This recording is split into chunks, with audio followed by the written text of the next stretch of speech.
RSS প্রধান একটা কথা বলেছিল, আমরা একটা গাড়ি ছেড়ে দিয়েছি, এই গাড়ি রুকার ক্ষমতার পৃথিবীর কারণ নাই। এই যে উশৃঙ্খলা সৃষ্টি হয়েছে ভারতবর্ষের মুসলমানদের বিরুদ্ধে, এই চক্রান্ত, আজকে ওয়াকফ বিলের যে আইন পাস হয়েছে এই বিষয়ে আজকে লাস্ট ডেট, ডকুমেন্টস গুলো আপলোড করার উন্নতি পোর্টালে। আপনারা জানেন এগুলো কয়দিন সময় দিয়েছে? হঠাৎ করে 4-5 দিন 10 দিনের মধ্যে।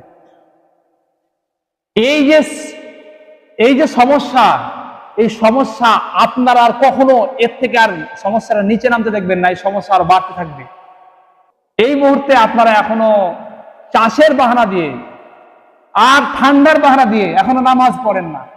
যারা নামাজ পড়ি সূরা জানি না, সূরা জানি তো সূরা, আমরা দোয়াগুলো জানি না, দোয়া জানি, সূরার অর্থ বুঝি না, কি পড়ছি সেটাও জানি না। অনেকে অর্থ জানা নামাজ শুদ্ধ হওয়ার জন্য যথেষ্ট বা সহি জরুরি না, কিন্তু অর্থ জানলে, নামাজ বুঝলে, নামাজের মধ্যে দিল লাগবে, তবে তো বুঝতে পারবেন নামাজে কি পড়ছেন, আপনি কি চাইছেন আল্লাহর কাছে। আত্তাহিয়াত এর মানে আপনি জানেন? কত কথা বলা হচ্ছে সুন্দর সুন্দর এখানে। এগুলো যখন জানবেন মানে তখনই নামাজে মন লাগবে। এখন আমাদের উপায় হচ্ছে আমাদের পরবর্তী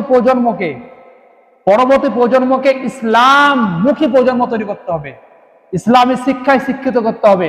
নাহলে আপনার ছেলেরা, আপনার আমার সন্তানরা পরবর্তীতে সেকুলারিজমের নামে নিজেকে বেশি সেকুলার বাঙ্গু প্রমাণ করতে গিয়ে, জয় শ্রীরাম বলবে, নিজেকে বেশি বাঙ্গু প্রমাণ করতে গিয়ে বান্দে মাতারাম গাইবে, নিজেকে বেশি সেকুলার প্রমাণ করতে গিয়ে দুর্গা পুজো গিয়ে সেখানেও মণ্ডপে গিয়ে সেখানে নমস্কার করে আসবে। আর দুর্গাপূজার সময় এই কথাগুলো বলবে, ধর্ম যার যার, উৎসব সবার। আপনারা হয়তো, আমি জানি না কার কাছে দিনের মহব্বত কতটা আছে, আশা করছি সবার মধ্যে আছে।